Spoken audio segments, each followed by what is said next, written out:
Alléluia.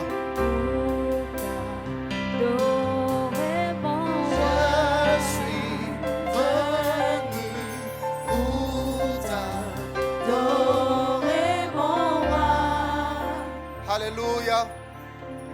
Comme les paroles de ce chant le disent, je suis venu pour t'adorer, mon roi. Je suis venu pour t'adorer, Jésus, parce que tu as payé le prix pour que je sois sauvé. Parce que tu as payé le prix pour que j'aie le salut, pour que j'aie la vie éternelle. C'est pourquoi ce matin, chers bien-aimés, je vais vous inviter à vous joindre à nous, de sorte qu'ensemble, nous élevons le nom de Jésus. Oh, ce nom devant qui tout genou fléchit, devant qui toute bouche confesse qu'il est le roi des rois. C'est ce nom que nous voulons élever maintenant ce matin. Là où vous êtes, je vais vous demander très humblement à vous tenir debout, ensemble avec l'assistance du culte, comme nous le faisons maintenant. Et nous allons invoquer la présence de notre Dieu, l'Esprit de Jésus, l'Esprit que Jésus a promis de nous l'envoyer, et il a fait, parce que Jésus est la vérité. Oh cher Saint-Esprit, nous bénissons ta présence, parce que tu es déjà là pour conduire toutes choses. Tu es là pour consommer le culte que tes enfants veulent t'offrir maintenant. Oh, nous soumettons toutes choses à l'obéissance de ta puissance, Seigneur. Nous soumettons toutes choses, Seigneur, sous ton autorité. Nous voulons recevoir de toi encore ce matin. Nous voulons recevoir ta touche. Nous voulons recevoir de toi une transformation. Nous voulons recevoir de toi encore une restauration. Seigneur, parce que la marche avec toi, c'est de perfection en perfection. C'est de gloire en gloire. Et nous voulons encore expérimenter ta gloire ce matin. Merci de conduire toutes choses. Merci de donner une voix angélique à tes enfants qui vont chanter ton honneur, la chorale. Merci de donner encore ton onction sur celui-là que tu as choisi pour nous parler de ta part. Merci encore de libérer ton onction sur ton serviteur, le pasteur berger. Merci de libérer encore ton onction sur ta servante. Oh, Madame Pasteur, notre chère maman Chantal. Merci de bénir l'assemblée. Merci de bénir la technique. Et merci de bénir aussi ton enfant qui est en train de participer à ce culte, là où il se trouve en ce moment. Oh, que quelque chose se passe, même dans sa chambre, même dans son salon, peu importe le lieu où il se trouve maintenant, que quelque chose se passe, parce que ton esprit est là. Oh, nous bénissons ta sainte présence.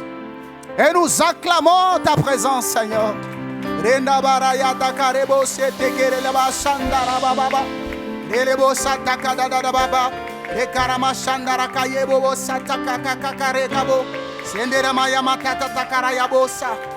Alléluia, merci Saint-Esprit.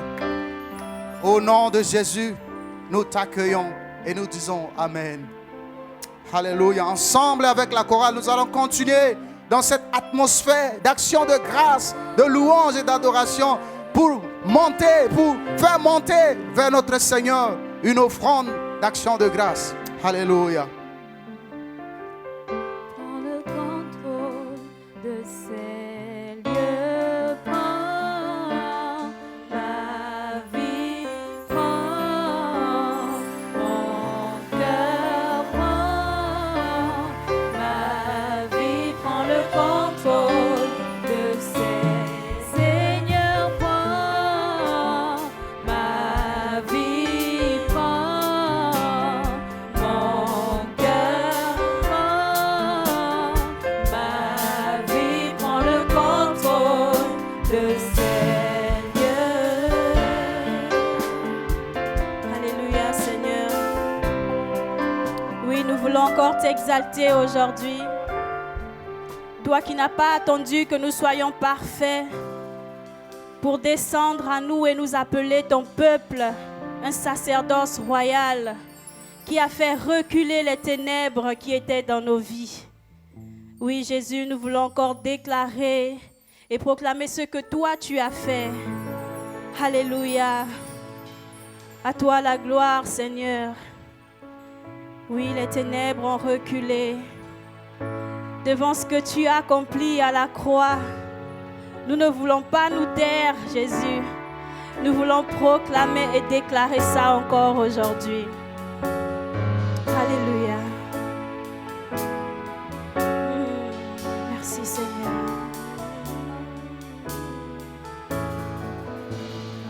Les ténèbres ont reculé devant l'œuvre de la croix, devant l'agneau immolé. C'est ça.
Je suis riche en toi, Seigneur.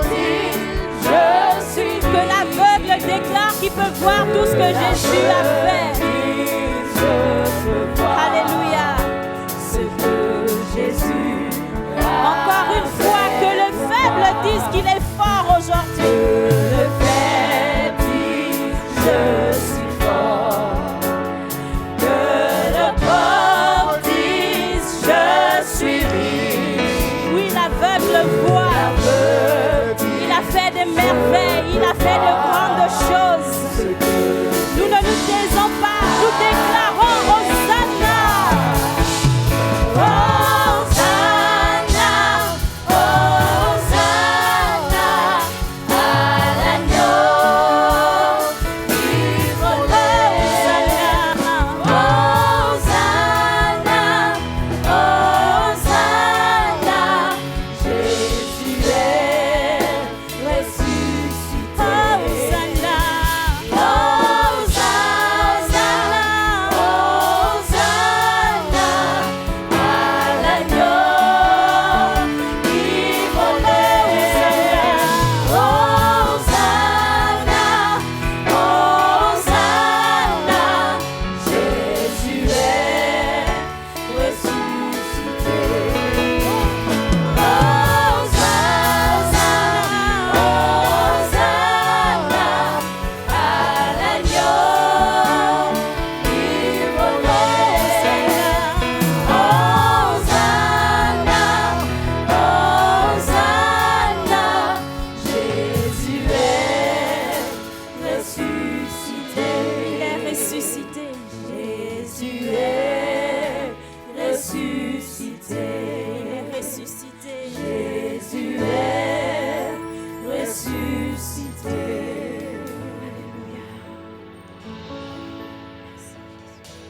Oui, Père, tu es ressuscité. Nous élevons encore ton nom. Nous élevons ton nom dans nos vies, dans cette église, comme une bannière au Père éternel, mon Dieu.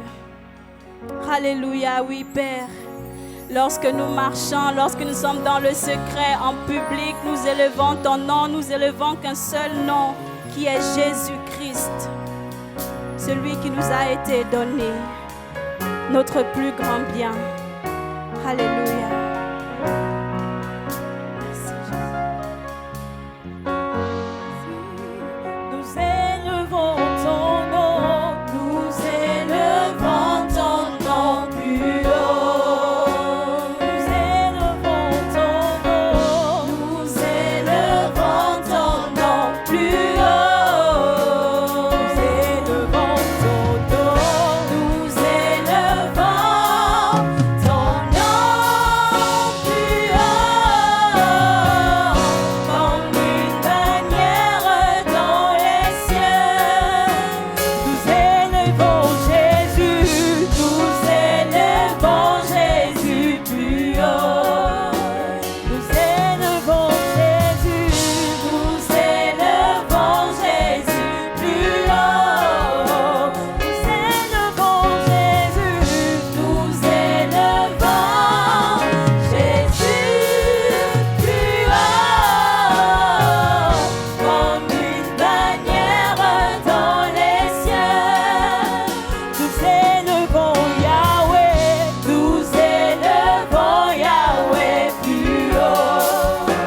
Nous élevons Yahweh, nous élevons Yahweh plus haut. Nous élevons Yahweh, nous élevons Yahweh plus haut, comme une bannière dans les cieux.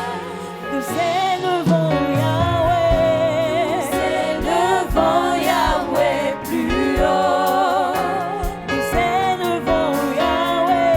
nous élevons Yahweh plus haut. Nous élevons Yahweh, nous élevons Yahweh plus haut. Nous élevons Yahweh, nous élevons Yahweh plus haut,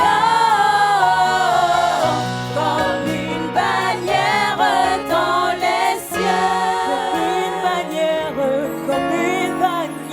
comme une bannière dans les cieux. Comme une bannière, comme une bannière dans les cieux. Alléluia, alléluia. Gloire au Seigneur. Acclamons le roi des rois et poussons des cris de joie avec des acclamations, des cris de joie dans nos maisons respectives, dans nos appartements pour élever ce Dieu de gloire parce qu'il nous dit dans les psaumes d'entrer dans sa présence avec des acclamations et des cris de joie en nous associant au concert des saints anges mais aussi avec la chorale à qui nous voulons aussi encore donner nos encouragements par des applaudissements. Merci beaucoup, nos amis de la chorale. Vous pouvez prendre place. Merci beaucoup. Alors que l'assemblée prend place aussi, vous vous asseyez chez vous. Bienvenue donc à notre culte de ce dimanche 9 août 2020. Le culte de l'église francophone de Pékin, qui est l'église mère de la communauté chrétienne francophone de la Chine, avec l'église fille à Wuhan, l'église dite église francophone pour Christ. Et donc, nous devons dire merci au Seigneur parce que de Wuhan, où le coronavirus a commencé, nous plaçons au culte et aux activités en ligne avec le confinement et toutes sortes de restrictions. Nous nous sommes donc retrouvés à prier avec vous, vous qui nous suivez depuis les États-Unis, le Canada, l'Europe, l'Afrique et ici même en Asie, vous qui êtes membres physiques de cette église, qui priez, qui avez l'habitude de vous retrouver chaque dimanche à 11h, vous êtes là dans vos chambres parce que jusque-là, le déconfinement est progressif et même les étudiants déjà, pour la plupart, la majorité, en vacances, ils ne sortent qu'avec permission et avec motif de la sortie et une durée précise. Si bien que nous continuons à nous retrouver en ligne et nous vous encourageons à participer à ce culte dans vos maisons, à participer en faisant tout ce que nous faisons ici. Et vous pouvez même faire plus. Si nous crions, vous criez très fort, vous sautez, vous faites tout ce que l'Esprit vous poussera de faire. Donc, ce matin du dimanche 9 août 2020, nous sommes là pour notre culte. Bienvenue donc, que le Seigneur vous fasse du bien dans vos maisons respectives, dans vos familles, là où vous êtes réunis. Que le Seigneur vous visite et qu'il vous fasse du bien à travers déjà le moment de chant et à travers le moment de prière, mais aussi la parole. Et donc, alors que je vous invite, parce qu'il s'agit du culte, depuis dimanche dernier, en plein culte, nous prenons les offrandes. Je vous invite donc, pendant que nous nous apprêtons à offrir au Seigneur notre argent, vous offrez, comme nous ici, directement nous le faisons en le mettant dans les paniers pour ceux qui ont des cash, mais aussi nous le faisons par transfert à travers les différents codes pour ceux qui sont en Chine ou qui ont les WeChat account, les WeChat Pay. Vous voyez les codes qui apparaissent sur l'écran et vous pouvez déjà cliquer et envoyer votre offrande, séance tenante maintenant même. Sinon, vous pouvez le faire après le culte si vous n'avez pas pris de dispositions pour le faire tout de suite. Là, vous pouvez le faire après le culte auprès des financiers de notre église. Nous avons le frère Gabriel et vous avez le frère Eric qui est à la technique, qui est aussi attaché aux finances de notre église. Nous avons notre sœur maman Jeannette Koulibaly et nous avons notre sœur aussi, l'ambassadrice madame Dosso. Ce sont là, sans oublier le frère Cyril, ce sont là les personnes de notre église qui sont attachées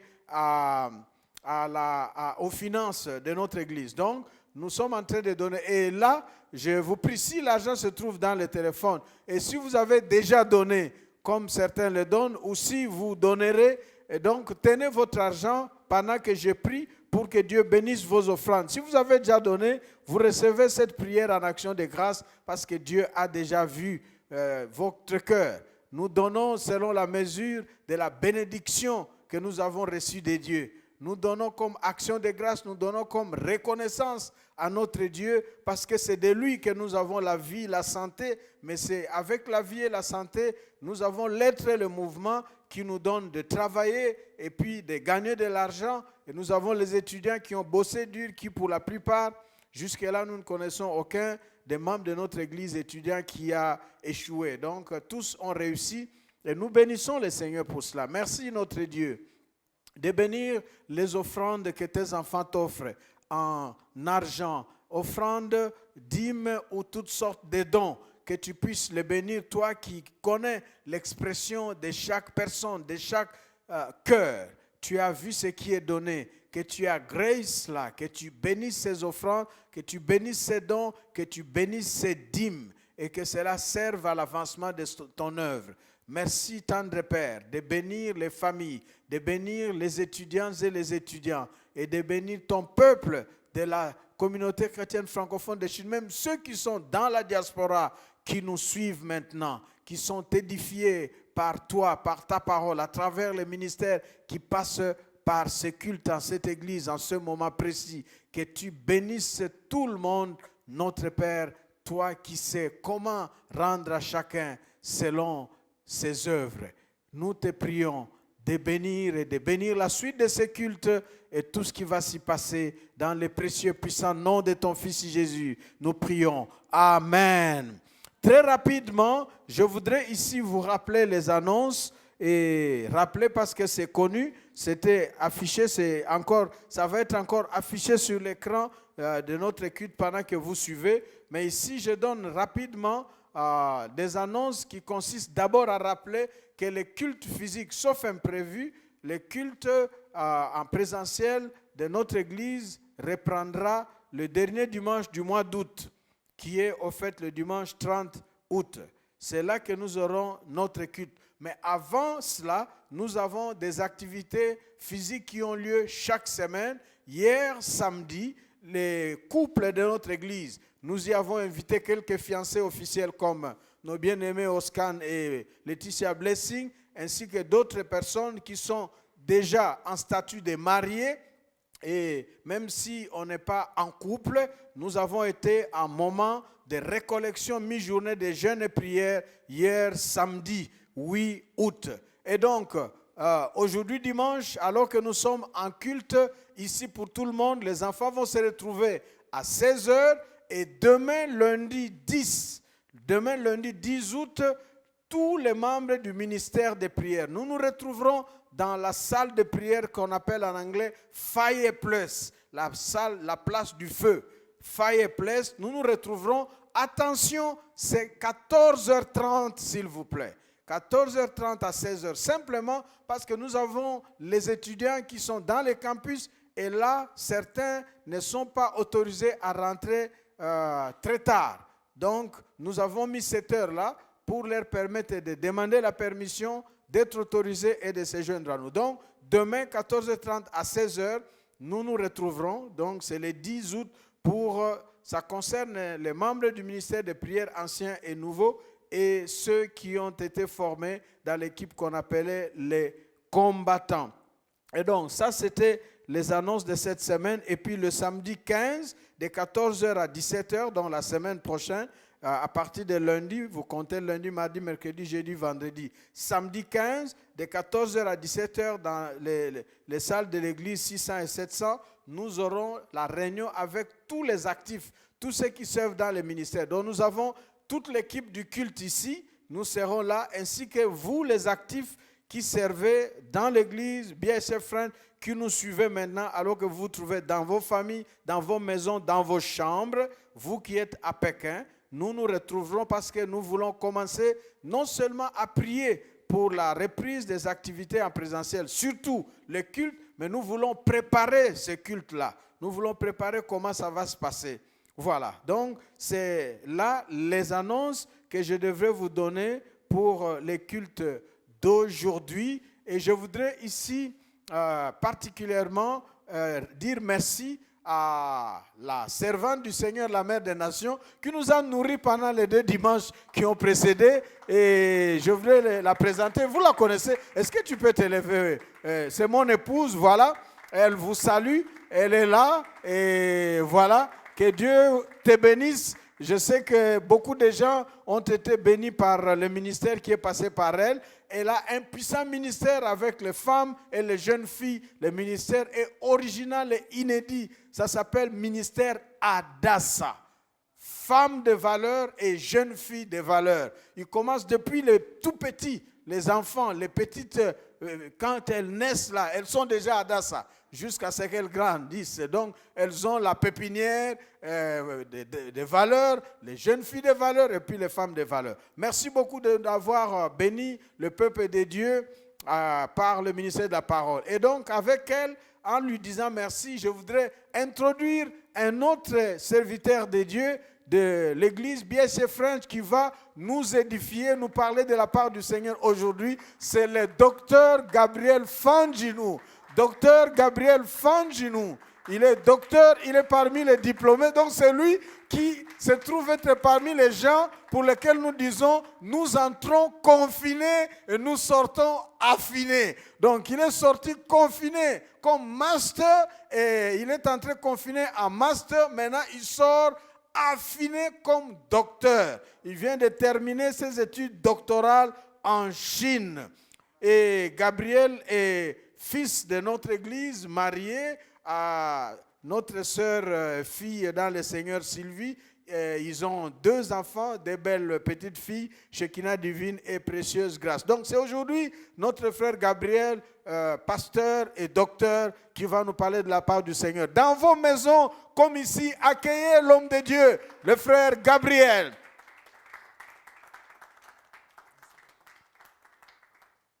Alléluia. Merci pasteur. Merci au peuple de Dieu. Merci au Seigneur qui nous donne l'occasion encore de partager la parole qui donne la vie. Permettez-nous de faire encore une petite prière pour que nous soyons focalisés sur la parole. Seigneur, nous te disons merci parce que tu as créé toutes choses par ta parole puissante. Et quand tu appelles une chose, la chose vient parce que tout obéit à ta parole. Et c'est par ta parole que nous avons été, Seigneur, sauvés. Nous voulons ce matin écouter encore ta parole en ce jour qui t'a été dédié. Ouvre notre entendement. Donne-nous d'être concentrés et que cette parole nous fasse du bien. Nous te prions dans le nom puissant de Jésus-Christ. Amen. Alléluia. Alors que vous joignez à nous en ligne pour suivre ce culte du dimanche 9 août 2020, nous sommes là encore ce matin alors que nous avons été nourris les dimanches passés de la promesse de Dieu qui se réalise toujours dans nos vies. Et nous sommes passés des ossements desséchés à la vie renouvelée.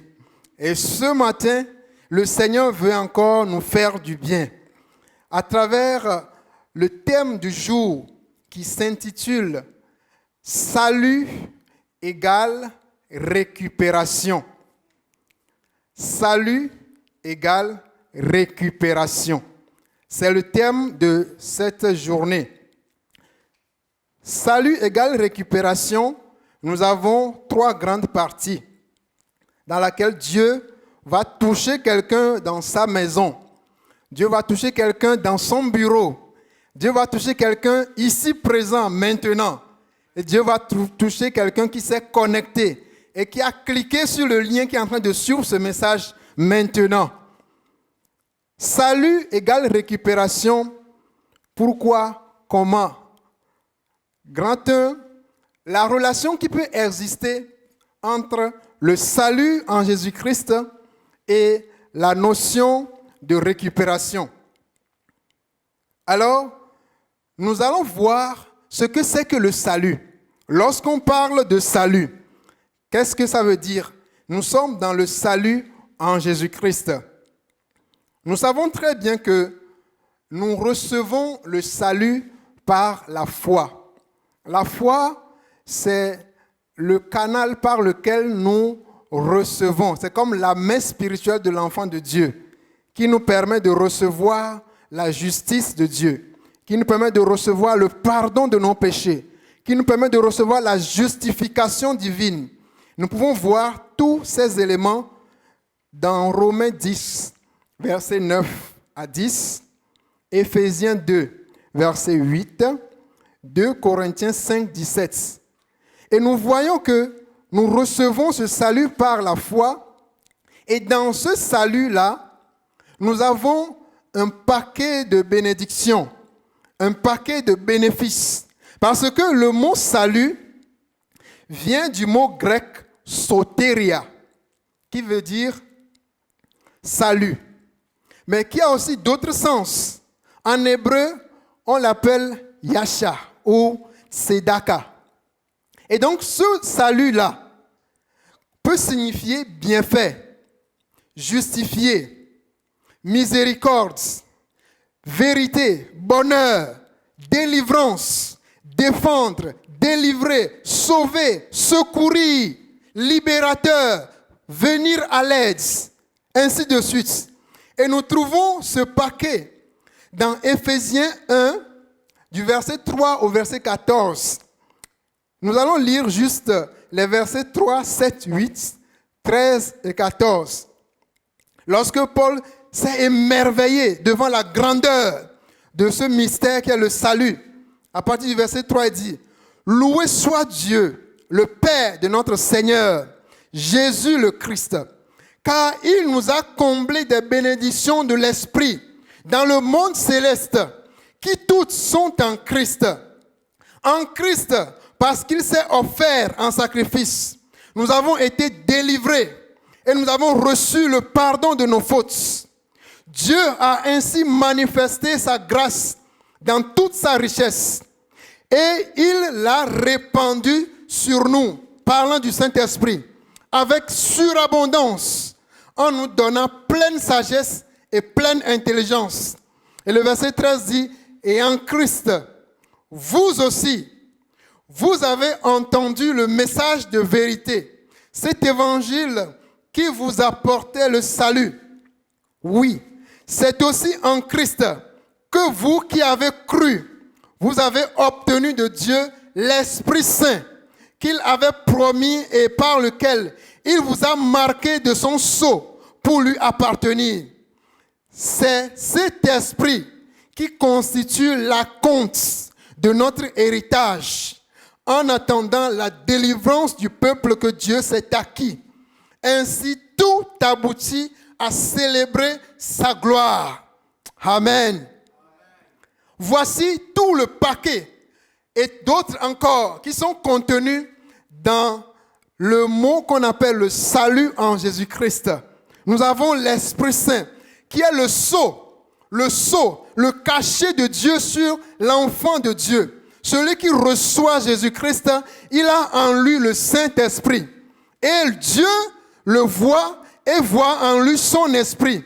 Et c'est ça la différence entre ceux qui sont devenus enfants de Dieu et ceux qui ne le sont pas. Dès qu'on confesse Jésus-Christ, dès qu'on reçoit le pardon de nos péchés, dès qu'on est sauvé, Dieu nous donne un sceau, un cachet qui s'appelle le Saint-Esprit et qui nous habite. Et face à ce paquet qui est la bénédiction, avec les bénéfices qui sont contenus dans le salut, il y a un contraste. Il y a quelque chose qui va se passer. Et cette chose, voilà dans Jean 10, verset 10. Voilà ce qui va se passer. Quelque chose va se passer. La Bible dit dans Jean 10, verset 10, le voleur vient seulement pour voler, pour tuer et pour détruire. Le voleur vient seulement pour voler, pour tuer et pour détruire. Moi, dit le Seigneur Jésus, je suis venu afin que les hommes aient la vie, une vie abondante. Alléluia. Nous avons reçu le salut en Jésus-Christ. Nous sommes bénis. Nous avons les bénéfices qui sont attachés à ce salut. Mais ce salut est tellement riche qu'il y a un voleur qui veut, n'est-ce pas, qui veut toucher à ces bénéfices. Et c'est ça le nœud de notre message. Et c'est là où intervient la notion de récupération. Parce que dès que le voleur passe, il y a une perte. Il y a une dépossession d'un bien, d'une propriété. Mais le Seigneur est venu pour la restitution, pour la récupération. Je ne sais pas ce que ce confinement est en train de te voler. Je ne sais pas ce que la vie est en train de te voler. Mais laisse-moi te dire qu'il y a une bonne nouvelle pour toi ce matin. La récupération en Jésus-Christ. Mais comprenons d'abord, lorsque ce contrat s'est passé, comment se fait-il que cela s'est passé dans la vie même d'un enfant de Dieu? Et cela nous conduit à la deuxième partie. La récupération des bénéfices attachés au salut en Christ. Nous venons de voir la relation entre le salut et la récupération. Nous venons de voir que le paquet que le Seigneur nous a donné, nous pouvons jouir pleinement ou ne pas jouir. Et nous allons voir pourquoi. La récupération des bénéfices attachés au salut en Christ. Deuxième partie. La récupération suppose qu'il y a une perte ou une incapacité d'accès ou une ineffectivité de la jouissance des bénéfices attachés au salut en Christ. En effet, il arrive qu'un enfant de Dieu, né de nouveau, ayant reçu ce paquet, ait joui de ce paquet, a manifesté tout ce qui est comme bénédiction contenue dans le salut. Et on peut voir cela dans sa vie.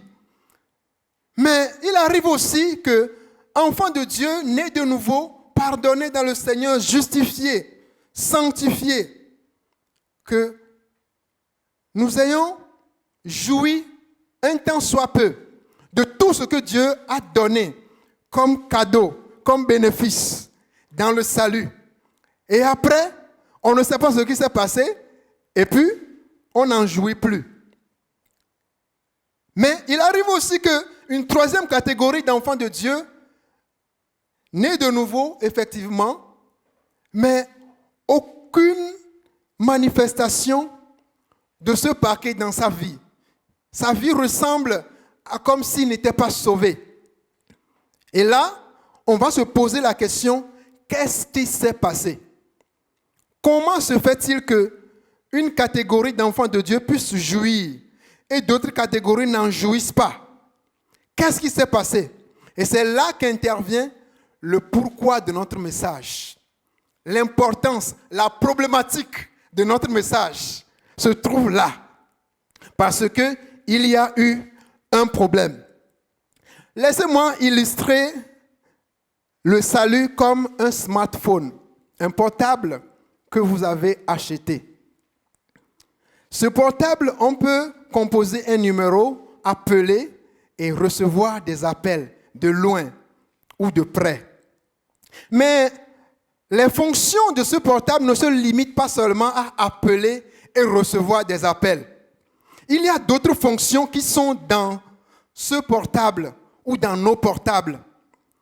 Un jour, je devais payer le gaz à la maison. Et il y a le propriétaire de ma maison, parce qu'il m'a appelé, il voulait passer à la maison. Et je lui ai dit, mais je suis à la banque parce que je veux payer le gaz. Il dit, mais non, tu peux payer ça avec ton portable étant à la maison. Il faut juste être connecté. J'ai dit, OK. Donc avec mon portable, je peux payer, je peux faire d'autres choses. Je peux payer l'électricité. Je peux même prendre l'argent de la banque avec mon portable. Alors, certains, ils ont le portable, mais c'est juste appeler et recevoir. Ça, c'est une catégorie d'enfants de Dieu. C'est juste, il est sauvé, c'est bon. Il attend l'enlèvement. Mais d'autres enfants de Dieu, il est sauvé, il jouit. Le portable, tu vas dire, mais c'est avec le portable, il a fait vidéoconférence, il a appelé ici, il a pris l'argent, il a gagné, il a fait ça, il fait des affaires. Certains même travaillent sur le portable. Mais il y a des enfants de Dieu, leur portable, c'est seulement dans la poche. Parfois même personne ne les appelle parce qu'ils n'ont pas beaucoup d'amis. Mais le Seigneur est venu aujourd'hui pour que cela change. Il est venu pour que tu récupères les bénédictions qui sont liées à ton salut. Et nous allons voir que pourquoi l'enfant de Dieu ou certaines catégories d'enfants de Dieu n'arrivent pas à jouir de ce qui est contenu dans le salut. Il y a des causes qui sont liées à nous-mêmes, c'est-à-dire à l'enfant de Dieu. Mais il y a des causes extérieures. Mais nous allons voir d'abord les causes qui sont liées à l'enfant de Dieu. Nous allons citer deux causes importantes sur lesquelles va se greffer d'autres. Mais nous allons citer juste deux. Nous avons deux attitudes qui peuvent permettre ou favoriser que les bénédictions que nous avons reçues soient volées ou perdues, ou que nous ne puissions pas avoir accès. Nous avons la négligence comme attitude et nous avons l'ignorance comme attitude. Vous savez, les attitudes, une attitude, c'est une manière d'être qui manifeste certains sentiments. C'est un ensemble des opinions manifestées par un individu ou un groupe social. C'est aussi un comportement habituel ou circonstancié. Donc, par rapport à l'ignorance, dans Actes 19, verset 2, la Bible dit, à partir du verset 1, « Pendant qu'Apollos se trouvait à Corinthe, Paul, après avoir traversé la région montagneuse d'Asie mineure, descendit à Éphèse. Il y rencontra un petit groupe de disciples et leur demanda, avez-vous reçu le Saint-Esprit quand vous êtes devenus croyants? Ils lui répondirent, nous n'avons même pas entendu dire qu'il y a un Saint-Esprit. Voilà la catégorie d'enfants de Dieu. Ils ne savent pas qu'il y avait cette fonctionnalité. Alléluia. Ils ne savaient pas qu'il y avait le Saint-Esprit lorsqu'ils reçoivent. En fait, ce groupe de disciples n'était pas vraiment nés de nouveau parce qu'ils avaient juste reçu le baptême de Jean pour la repentance. Mais ils n'avaient pas reçu la parole du salut. Et c'est ce que Paul va leur apporter. Mais cette partie-là nous montre juste qu'il peut y avoir cette ignorance liée à ce que nous devions avoir ou manifester.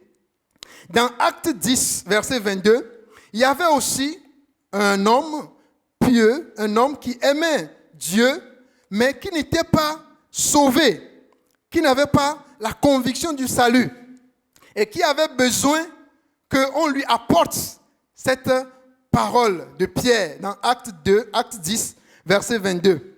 Il dit, il répondit, Corneille, centenier, homme juste et craignant Dieu, et de qui toute la nation des Juifs rend un bon témoignage, a été divinement averti par un saint ange de te faire venir dans sa maison et d'entendre tes paroles. Parce que c'est avec cette parole-là qu'il va ouvrir son esprit au bénéfice de Dieu, lié au salut que le Seigneur veut, à une vie abondante, pas une vie en miettes, pas une vie masquée, alléluia, une vie démasquée. C'est ça que le Seigneur veut pour nous.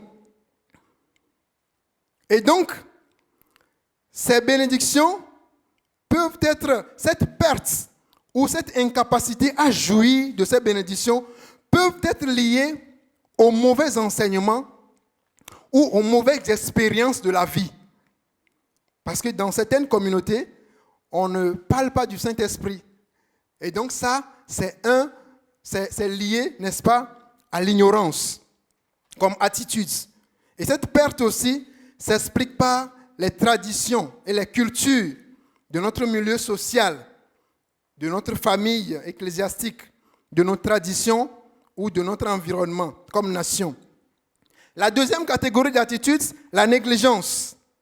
La négligence, c'est un manque de soins, d'application dans l'exécution d'une tâche.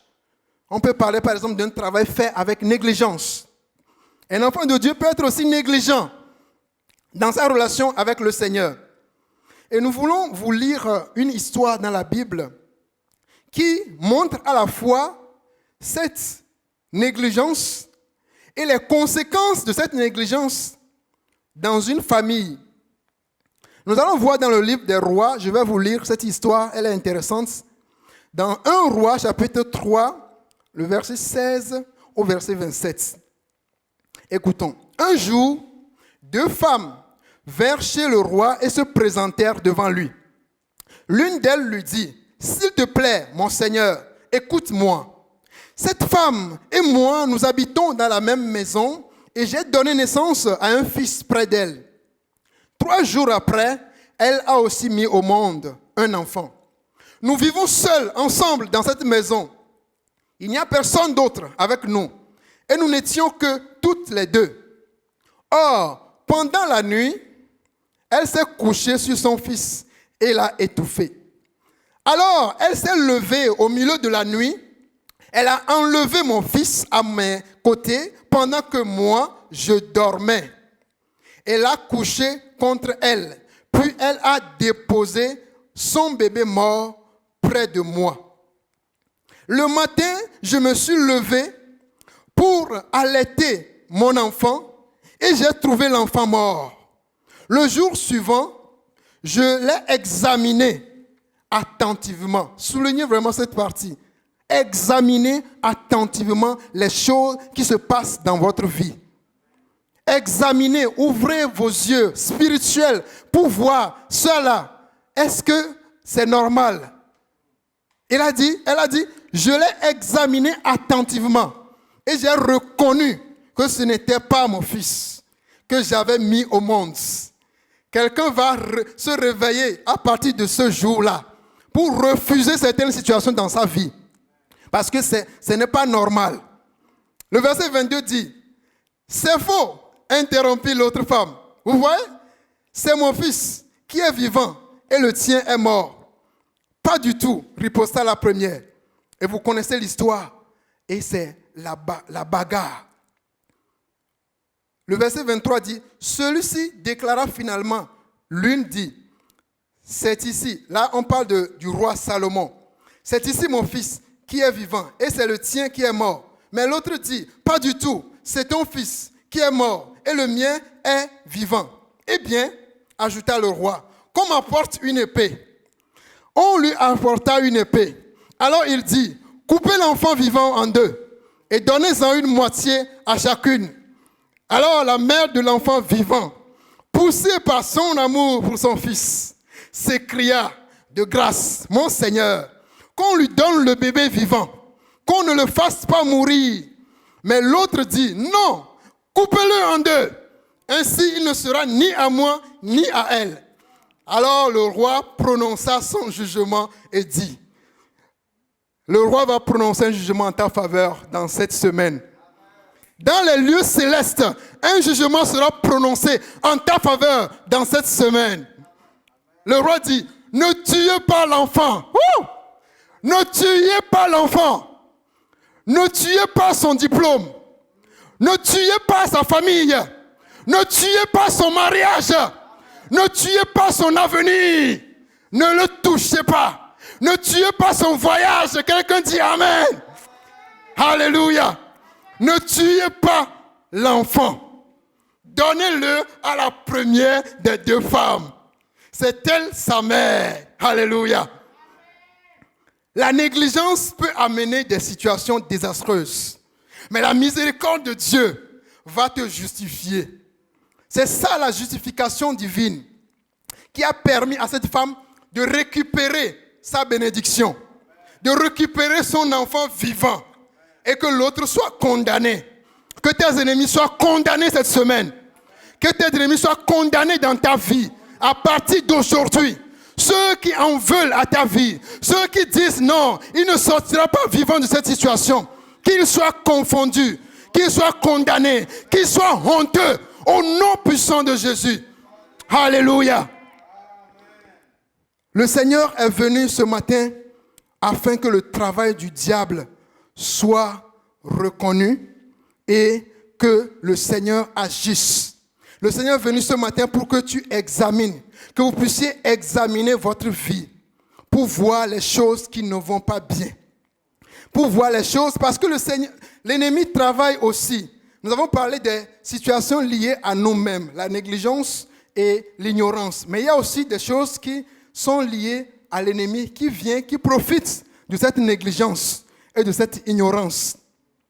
Et le Seigneur est venu pour qu'il soit dénoncé et que son travail soit arrêté au nom puissant de Jésus.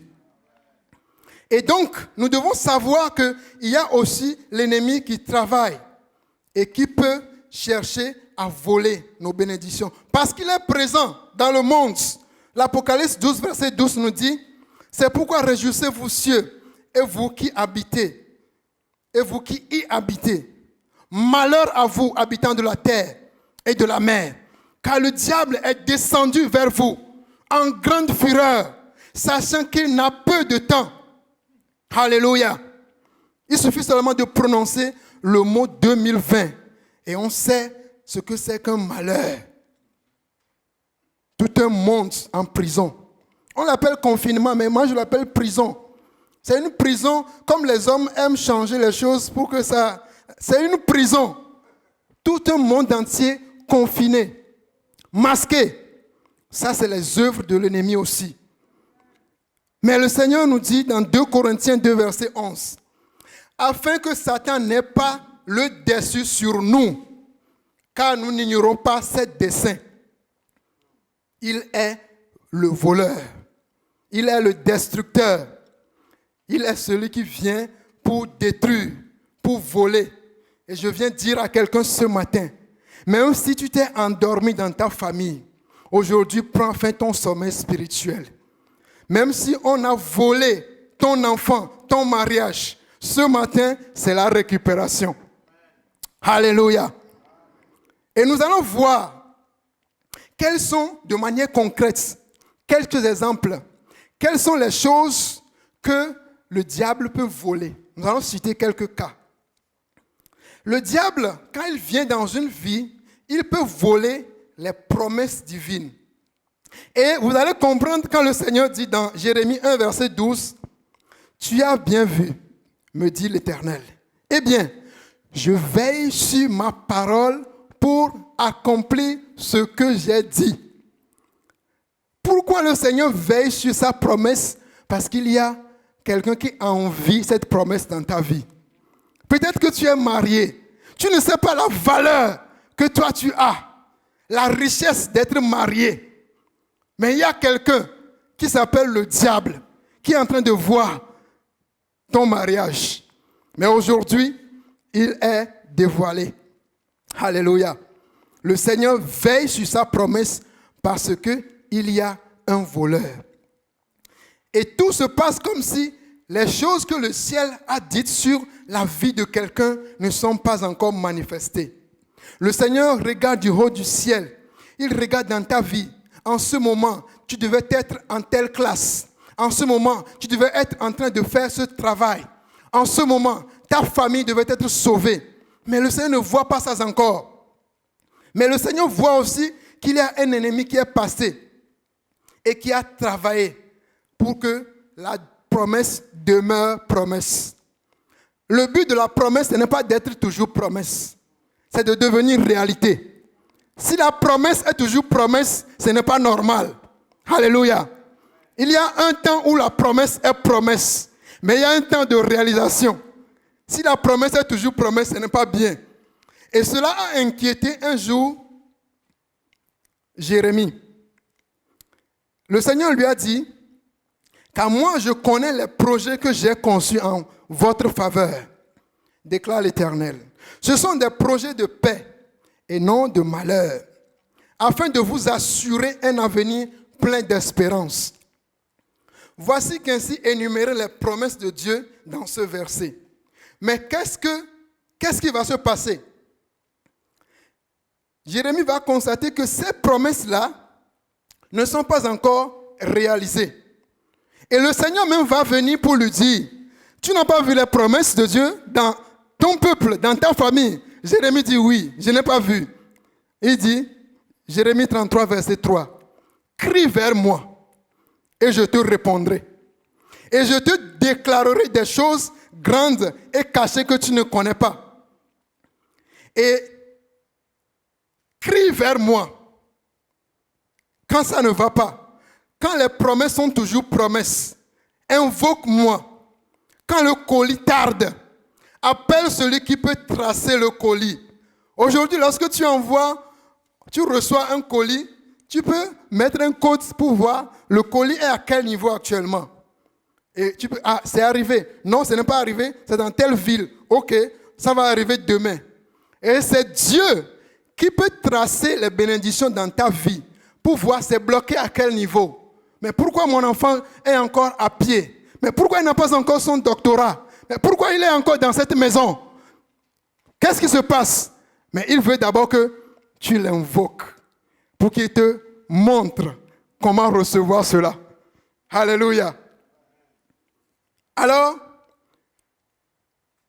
l'ennemi peut chercher, n'est-ce pas, à bloquer ces bénédictions. Et il y a un exemple dans la parole de Dieu que nous allons découvrir avec Daniel. Daniel avait découvert qu'il y avait un problème dans la réalisation d'une promesse divine. Il a appelé et Dieu lui a donné la position de la promesse et comment l'obtenir. Allons dans Daniel 9, verset 2. La première année de son règne, moi, Daniel, je considérais dans les livres le nombre des années que l'Éternel avait indiqué au prophète Jérémie, et pendant lesquelles Jérusalem devait rester en ruine, c'est-à-dire 70 ans. Alors, je me tournais vers le Seigneur. Alors, dis à quelqu'un, tourne vers le Seigneur. Tourne-toi vers le Seigneur. Ça, c'est le verset 3. Nous sommes dans Daniel 9. Le Seigneur, je me tourne vers le Seigneur Dieu pour le prier et lui adresser des supplications en jeûnant et en portant un habit de toile de sac et en me couvrant de cendres. J'adressai ma requête à l'Éternel mon Dieu et je lui fis une confession en ces termes. Seigneur Dieu, grand et redoutable, il va faire la prière, il va se supplier. Et Jérémie, et le Seigneur va lui montrer, en fait, la promesse dont il parle, c'est ce qu'on venait de voir dans Jérémie 29, verset 11. Mais dans Jérémie 29, verset 10, il dit, car voici ce que l'Éternel déclare. C'est de cette promesse dont il s'agit. C'est seulement au bout des 70 années, allouées à Babylone, que j'interviendrai en votre faveur pour accomplir la promesse que je vous ai faite de vous faire revenir dans ce pays. Et nous revenons dans Daniel 9, verset 23. Et le Seigneur va lui dire, dès que tu as commencé à prier, un message a été émis. Et je suis venu pour te le communiquer, car tu es un bien-aimé de Dieu. Sois donc attentif à ce message et comprends cette vision. Alléluia. Daniel 10, verset 12 à 14. Il me dit, Daniel, ne crains rien, car dès le premier jour où tu as eu à cœur de comprendre, voilà, lorsque nous ouvrons nos yeux pour commencer par voir, ça c'est pas normal. Non, ça ce n'est pas bien. Là, le Seigneur commence par nous ouvrir les yeux et nous nous laissons conduire par son esprit. Alléluia. Qui est le conseiller, le paraclétos, qui nous conduit, même dans la prière. Alors quand on invoque le Seigneur, il va toujours au-delà de notre requête, au-delà de la promesse, pour nous montrer d'autres choses, parce qu'il est le Dieu de l'abondance. Ça, c'est ce qui concerne les promesses divines. Mais l'ennemi vole aussi la vision. Vous savez, lorsqu'il n'y a pas de vision, une personne peut être utilisée par le diable. Parce que cette personne ne sait pas ce pourquoi elle a été sauvée par le Seigneur. Et dans Proverbe verset 16, verset 4, le Seigneur nous montre qu'il est un Dieu qui a une vision pour chacun de nous. Parce qu'il dit, l'Éternel a tout fait pour un but. Ésaïe 46, verset 9 à 10 dit, rappelez-vous les événements du passé, ceux d'autrefois, car c'est moi qui suis Dieu. Il n'y en a pas d'autre. Oui, moi seul je suis Dieu. Et comparé à moi, il n'y en a que néant. Dès le commencement, j'annonce l'avenir. Et longtemps d'avance, ce qui n'est pas encore. C'est moi qui dis, et mon dessein s'accomplira. Oui, j'exécuterai tout ce que je désire. La vision de Dieu dans ta vie sera exécutée. Mais il faut connaître cette vision pour toi, afin de vivre conformément à cette vision. Parce que quand il n'y a pas la compréhension de cette vision, la vie se passe comme quelqu'un, vous savez, lorsque les astronautes qui vont dans les lieux célestes, dans les planètes, voilà, dans l'espace, lorsqu'ils sortent, il y a une loi qu'on appelle la pesanteur. Quand ils se coupent de la pesanteur, ils sont ballottés. Et nous rendons grâce à Dieu pour la pesanteur. C'est ça qui nous maintient sur la terre. Tu marches, tu ne tombes pas parce qu'il y a une loi divine qu'on appelle la pesanteur. Et quand on n'est pas lié à la vision de Dieu, on est ballotté à tout vent de doctrine. On n'est pas fixé. Et c'est ça que l'ennemi veut. Quand il vole la vision, là, tu vois quelqu'un dire, je suis libre, c'est ma vie. Je fais de ma vie ce que je veux. Tu n'es pas libre. Tu es conduit par l'ennemi parce qu'il a volé ta vision. Mais aujourd'hui, le Seigneur veut que tu retrouves la vision. Alléluia. Donc l'absence de vision, c'est aussi un drame. Et l'ennemi ne vole pas n'importe quoi. Il vole des choses précieuses. Il peut aussi voler les convictions reçues par la parole de Dieu. Dans Matthieu 13, verset 19, la Bible dit « Toutes les fois que quelqu'un entend la parole du royaume et ne la comprend pas, c'est-à-dire ne la serre pas dans son cœur, le méchant vient et ravit ce qui est semé dans son cœur. C'est là celui qui a été sémé le long du chemin. » C'est-à-dire que celui qui reçoit la parole de Dieu ne la garde pas. Son cœur est comme un chemin. On dit ça, il prend. On dit, les Africains, leur Dieu est noir. Il prend. Jésus n'est pas le Dieu de tout le monde. Il prend. Le cœur, le Seigneur va dire, garde ton cœur. Plus que toute autre chose. Que ton cœur ne soit pas comme un chemin où tout vient, tout passe. Il faut serrer la parole de vérité. L'évangile de Jésus-Christ n'est pas un message populaire, mais c'est la vérité. La vérité n'a pas besoin de publicité. C'est pourquoi l'ennemi cherche à voler ta conviction que tu as reçue de Dieu. Alors, garde ton cœur comme attitude.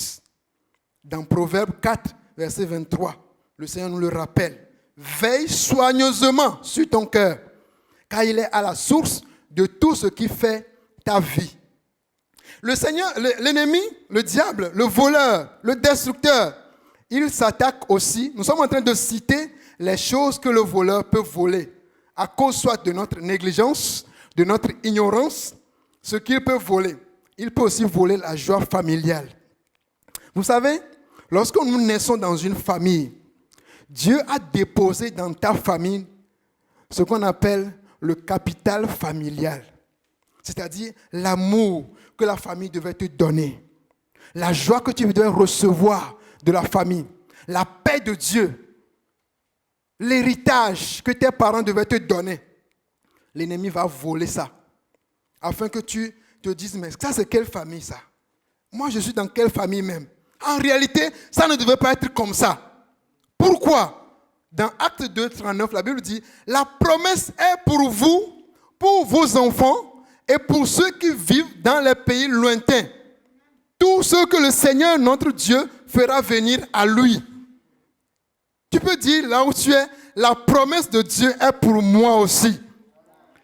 La promesse, la bénédiction, la vie joyeuse est pour moi aussi.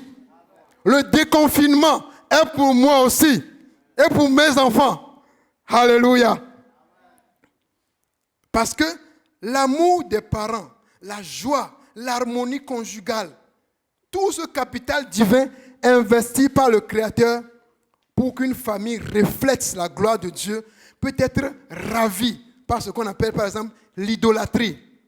Ça c'est les stratégies du diable pour qu'on n'adore pas Dieu dans la famille. Il va placer des idoles, les querelles, les conflits. Les enfants sans père, on a seulement des grossesses. Il n'y a pas de mariage.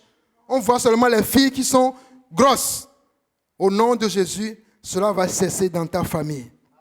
À partir de toi, parce que nous l'avons appris le dimanche passé, tu es l'Ézéchiel de ta famille. Alléluia. La vérité, c'est que la famille vient de Dieu.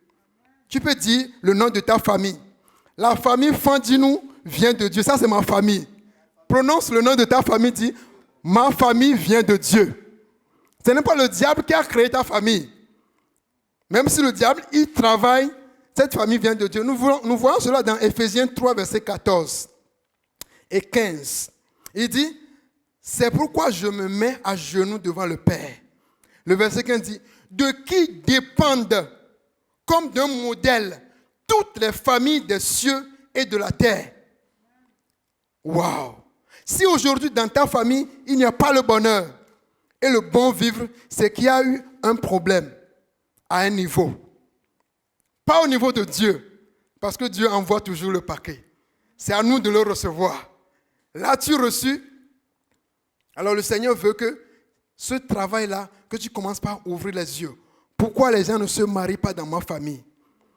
Pourquoi dans ma famille, il n'y a pas de ministre? Pourquoi il n'y a pas de gouverneur? Pourquoi il n'y a pas de pasteur? Pourquoi il n'y a pas de prophétesse dans ma famille? Pourquoi il n'y a que des idoles? Il n'y a que des divisions.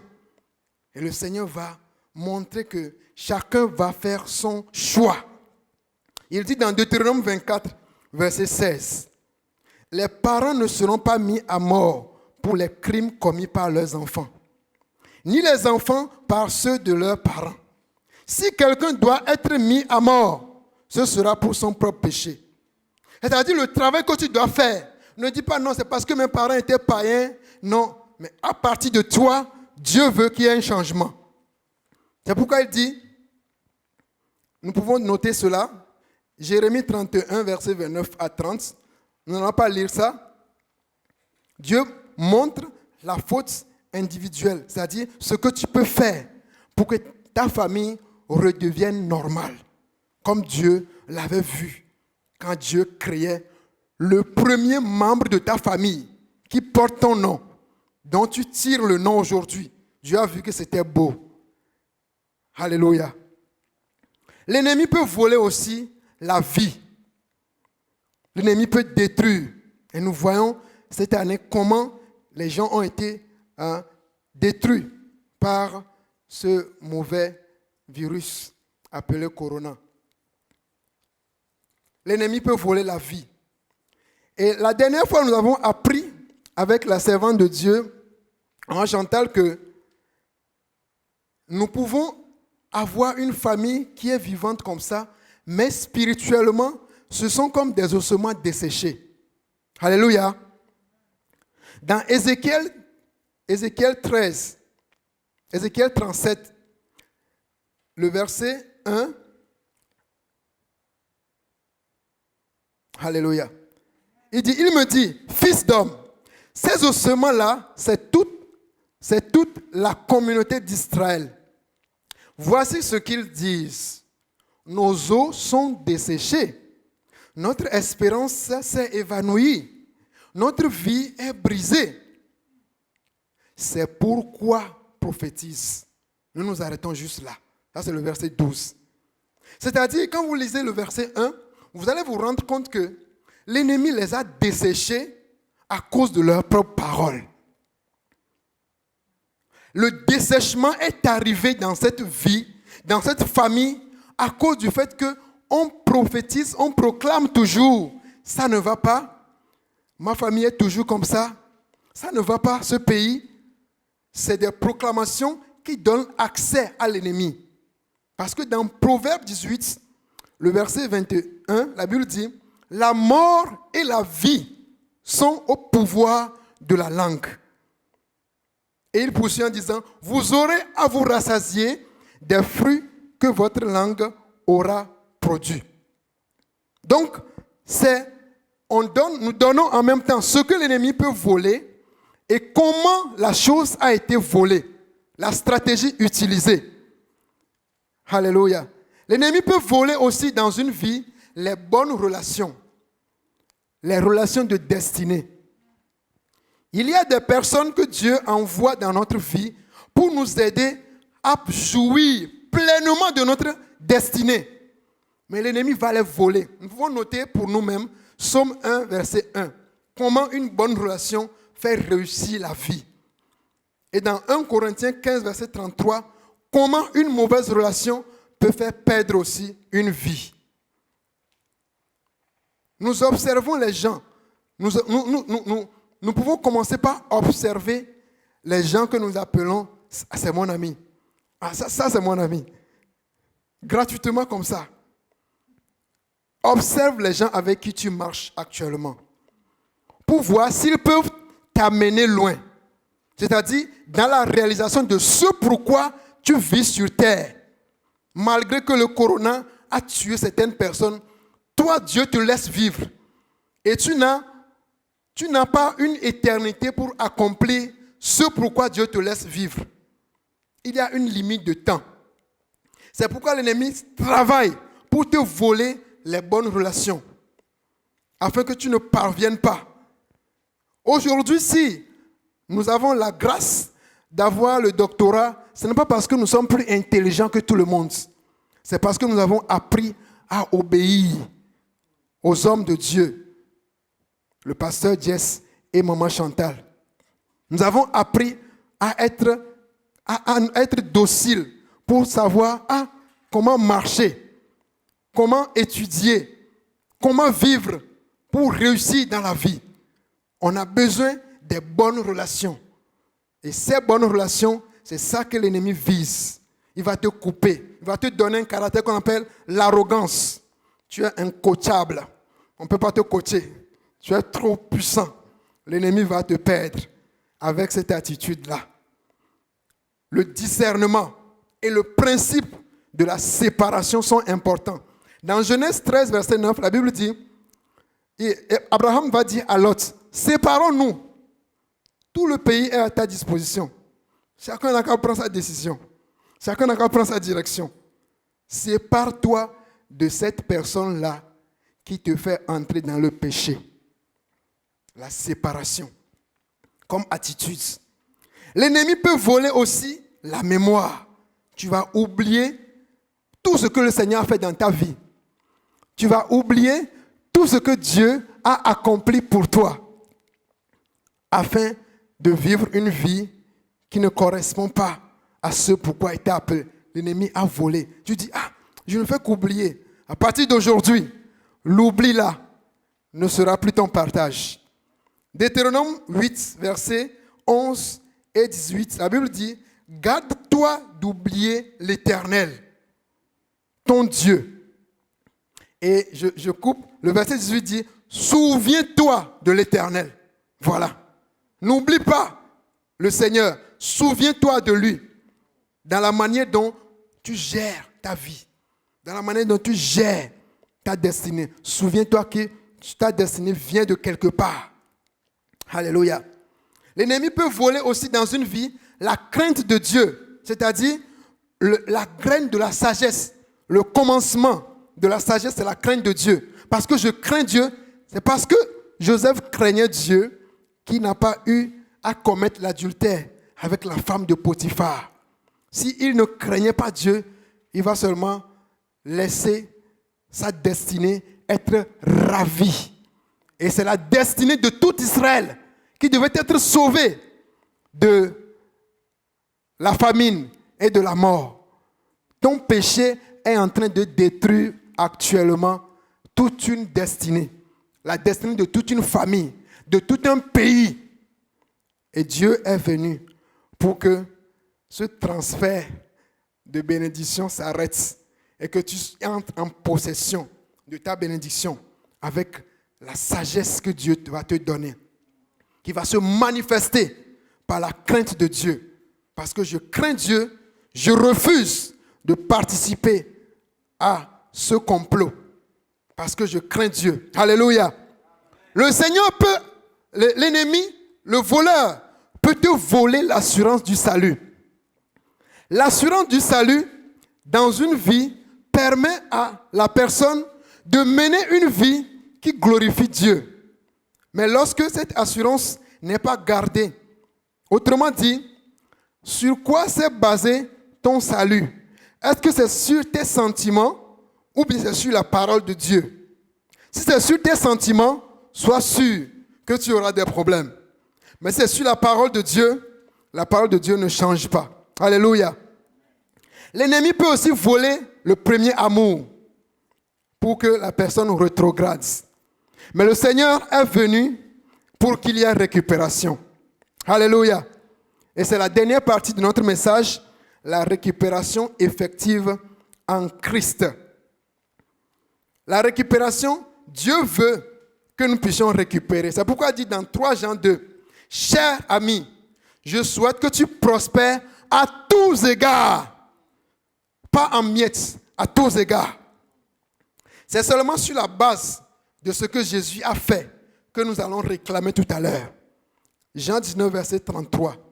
Tout est accompli. Quand le vol est constaté, ou bien quand tu constates dans ta vie que ça ne va pas, le Seigneur dit dans Proverbes 6, 30 à 31, on ne tient pas pour innocent le voleur qui dérobe. Si on le trouve, il fera une restitution au septuple. Il donnera tout ce qu'il a dans sa maison. Aujourd'hui, le voleur va restituer tout ce qu'il t'a pris. Au nom de Jésus.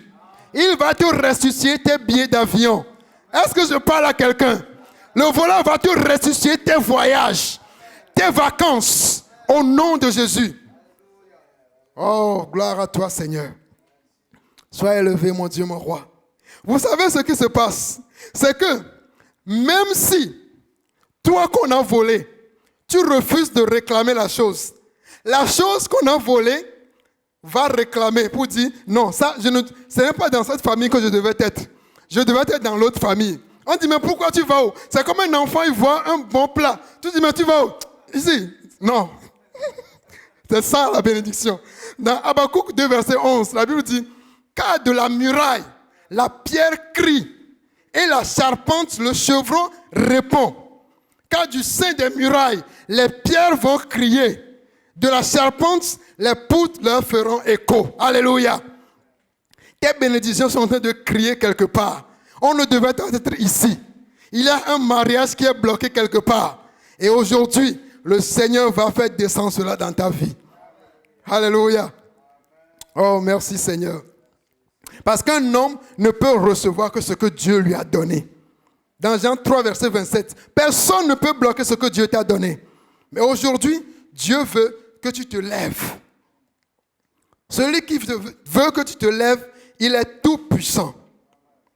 Il est tout puissant. Alléluia. Il est tout puissant. Nous allons... Oh, merci Seigneur. Merci. La récupération. Est-ce que quelqu'un veut récupérer ce que le diable lui a volé? Qui veut récupérer ce que le diable doit voler? Dans ta chambre, tu peux lever le doigt. Dans ton bureau, lève la main pour dire, moi je veux tout récupérer. Je ne veux rien laisser. Le Seigneur te dit dans Ésaïe 43, le verset 6 et le verset 5. Sois donc sans crainte, car je suis avec toi. Je ferai revenir tes enfants de l'Orient. Je te rassemblerai de l'Occident. Alléluia. Je dirai au septentrion, rends-les. Et au midi, ne les retiens donc pas. Fais revenir mes fils des pays éloignés. Fais revenir mes filles des confins de la terre. Alléluia. Il dit, élargis l'espace de ta tente. Commence par élargir l'espace de ta tente. Dans la prière, tu peux te lever déjà là où tu es. Parce que nous sommes en train d'atterrir. Commence par réclamer alors que je parle. Élargis l'espace de ta tente. Qu'on déploie les couvertures de ta demeure. Ne retiens pas. Allonge tes cordages. Affermis tes pieds. Est-ce qu'il y a quelqu'un qui t'a dit qu'il va revenir de l'étranger et on a dit qu'il est bloqué? Arrange la chambre. Chaque matin, lève-toi, dis Seigneur, merci parce qu'il est de retour en bonne santé. Sois fou parce que Dieu t'a promis quelque chose. Commence par réclamer. Ésaïe 43 dit, ne pensez plus aux événements passés. Oubliez ce corona. Ne considérez plus ce qui est ancien. Voici, je vais faire une chose nouvelle. Sur le point d'arriver. Ne la connaîtrez-vous pas? Je mettrai un chemin dans le désert et des fleuves dans la solitude. Alléluia. Est-ce que tu peux prier le Seigneur? Réclame ce que le diable t'a pris. Réclame. Alléluia. Entre en possession. Alors que tu pries,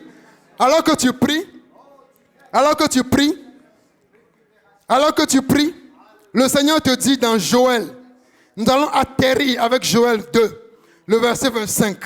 Reçois ces paroles-là. Ô Éternel, ô terre, sois sans crainte. Dieu te dit, sois sans crainte. Du verset 21 jusqu'au verset 27. Mais je vais juste lire les versets 25 et jusqu'au verset 27. Oui, je vous dédommage pour les années qu'ont dévoré les sauterelles. Je te dédommage. Dieu veut te dédommager.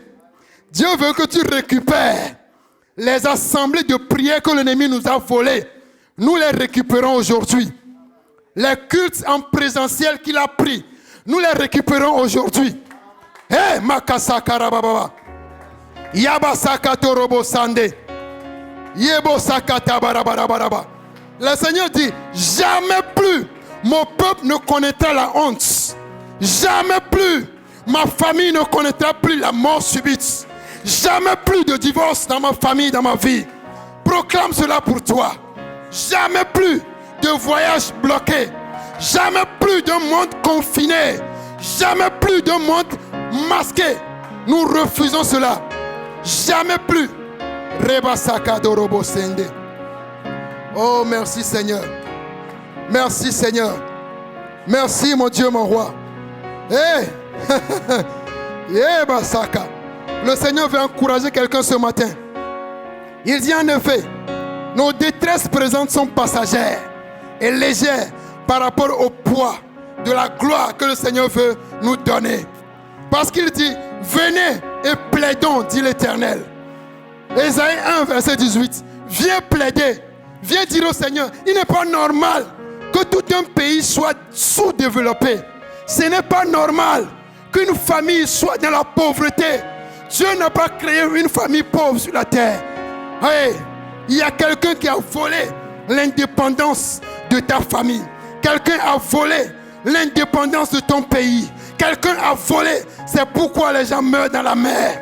Ça doit s'arrêter. Au nom de Jésus. Au nom de Jésus. Il dit, hey, ce sont les choses que l'œil n'a point vues, que l'oreille n'a pas entendues, qui n'est pas monté au cœur de l'homme. Ce sont ces choses que le Seigneur prépare pour toi. 1 Corinthiens 2, verset 9. Nous finissons avec cela.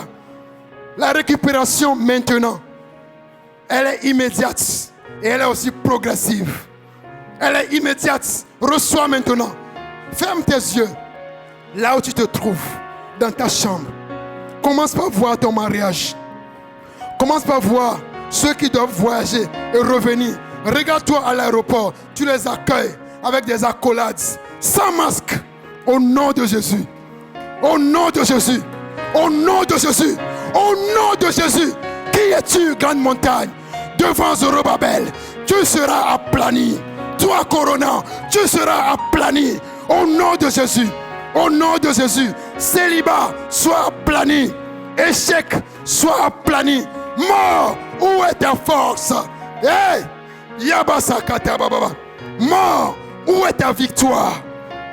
Où est ta victoire? Jésus t'a vaincu. Éternel, nous te bénissons ce matin pour tout ce que tu as fait pour nous, Seigneur. Nous t'élevons ce matin, Seigneur, parce que tu as accompli ce que Jésus nous a donné et nous y entrons en possession.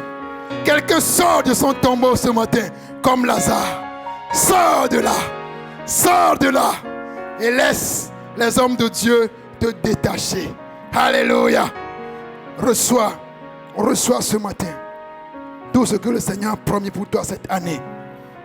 Parce que ces promesses ne sont pas épuisées. Seigneur, nous te disons merci. Merci Éternel pour ce que tu as fait ce matin à cause de ton amour. Merci Seigneur. Au nom de Jésus. Parce que nous pouvons acclamer le roi des rois,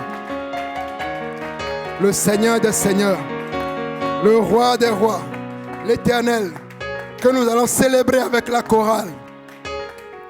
Merci Seigneur. Nous allons laisser. Merci Jésus. Nous allons, là où vous êtes, vous pouvez vous lever pour chanter avec la chorale. Parce que notre culte tire à sa fin. Seigneur, merci. Merci pour ton enfant qui a été connecté. Merci Seigneur pour ta fille qui a compris que ça n'allait pas bien dans sa famille, dans sa vie, et qui aujourd'hui s'élève pour toi. Du haut du ciel, glorifie-toi dans sa vie. Et que ce culte soit un nouveau départ pour quelqu'un. Au nom de Jésus. Amen. Célébrons le Seigneur.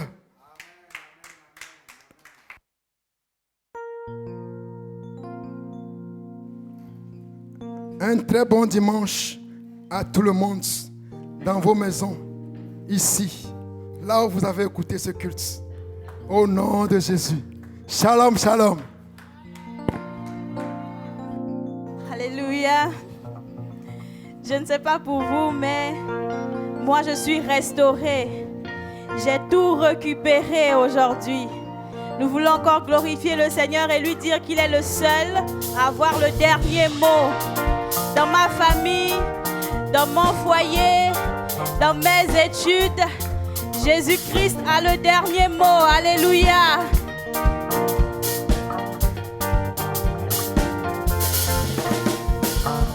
Qui a le dernier mot. Jéhovah a le dernier mot.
Pour ton foyer, qui a le dernier mot.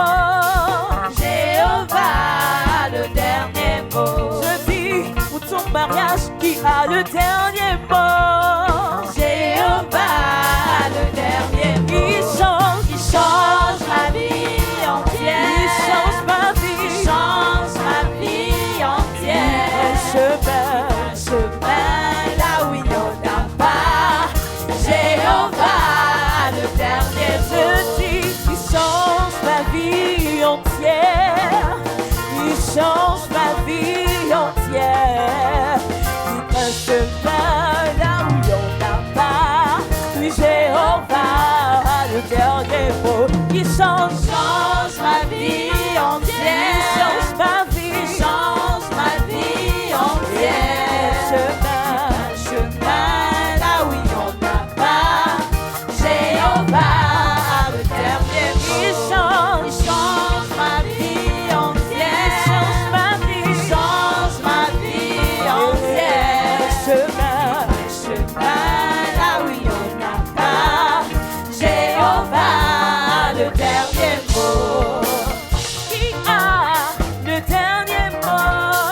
Jéhovah, le dernier mot. Oui, pour tes études, qui a le dernier mot? Jéhovah, le dernier mot. Je dis, pour ton foyer, qui a le dernier mot? Jéhovah, le dernier mot. Maman, pour tes enfants, qui a le dernier mot? Jéhovah, le dernier mot. Je dis, pour ton mariage, qui a le dernier mot? Jéhovah, le dernier mot. Je dis, pour ton futur, qui a le dernier mot? Jéhovah, le dernier mot. Il change ma vie entière. Il change ma vie. Il change ma vie entière. Un chemin là où il n'y en a pas. Jéhovah, le dernier mot. Il change ma vie entière. Il change ma vie. Il change ma vie entière. Un chemin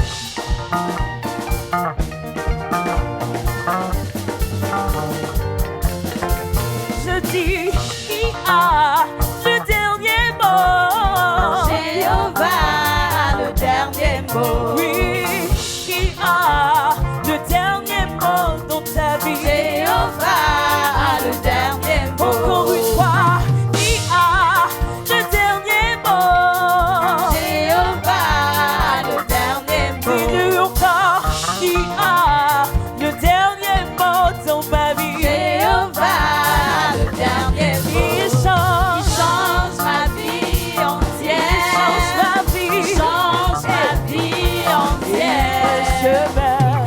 Chemin là où il n'y en a pas. Jéhovah a le dernier mot. Il change Ma vie entière. ma vie. Change ma vie entière. Un chemin. Chemin là où il n'y en a pas.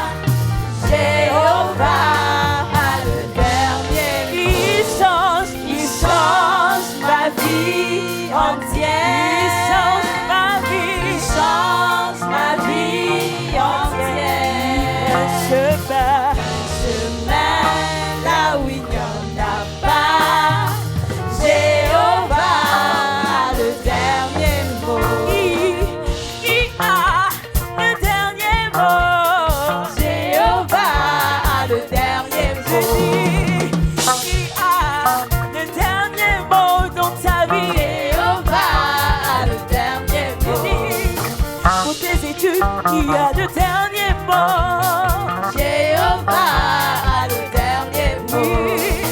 Pour ton mariage, qui a le dernier mot. Jéhovah a le dernier mot. Je dis, pour tes projets, qui a le dernier mot. Jéhovah a le dernier mot. Encore, pour ton futur, qui a le dernier mot. Jéhovah a le dernier mot. Il change ma vie entière. ma vie. Change ma vie entière. Chemin. Un chemin là où il n'y en a pas. Jéhovah a le dernier mot. Il change Ma vie entière. ma vie. Change ma vie entière. Chemin là où il n'y en a pas. Jéhovah a le dernier mot.